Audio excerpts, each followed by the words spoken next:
మన నోరు ఎంత అదుపులో ఉంటే మనం అంత బాగుంటాం. ఏంటి నీతి వాక్యాలు చెప్తున్నారు అనుకుంటున్నారా? ఈ మాట ఓ వ్యక్తి విషయంలో 100% పనిచేస్తుంది.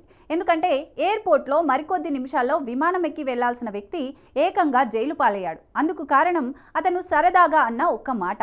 కోజికోడ్లోని పయోలికి చెందిన రిషద్ అనే వ్యక్తి బుధవారం సాయంత్రం కొచ్చి ఎయిర్పోర్ట్ నుంచి కౌలాలంపూర్కు వెళ్లాల్సి ఉంది. అందుకోసం బ్యాగులంతా సర్దుకొని ఎయిర్పోర్ట్కు వచ్చాడు. కానీ అతని క్యాబిన్ లగేజ్ బరువు ఎక్కువగా ఉందని భద్రతా సిబ్బంది చెప్పడంతో అంత బరువు ఏముంది, బహుశా నా బ్యాగ్లో బాంబు ఉందేమో అని అన్నాడు.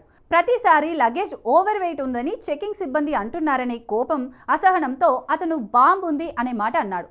అంతే, భద్రతా సిబ్బంది వెంటనే అలర్ట్ అయిపోయారు. అతని బ్యాగ్ మొత్తం వెతికారు, బాంబు దొరకలేదు. వాళ్లకు చిరెత్తుకొచ్చింది. రూల్స్ ప్రకారం అతని మొత్తం లగేజ్ను సర్చ్ చేసి బాంబు ఉందని అబద్ధం చెప్పి భద్రతా సిబ్బంది పనులకు ఆటంకం కలిగించినందుకు అతన్ని పోలీసులకు అప్పగించారు. కేరళ పోలీసులు రిషద్ను అదుపులోకి తీసుకుని నెడుంబసిరి పోలీస్ స్టేషన్కు తరలించారు.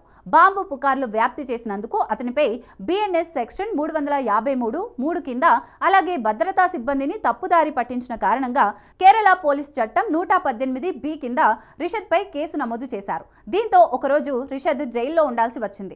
గురువారం బెయిల్పై విడుదలయ్యాడు రిషద్. భద్రతా సిబ్బందికి కాస్త ఓపికగా సరైన సమాధానం చెప్పి ఉంటే హ్యాపీగా మలేషియా వెళ్లిపోయేవాడు. కానీ ఫ్రస్ట్రేషన్లో నోరు జారి జైలు పాలయ్యాడు.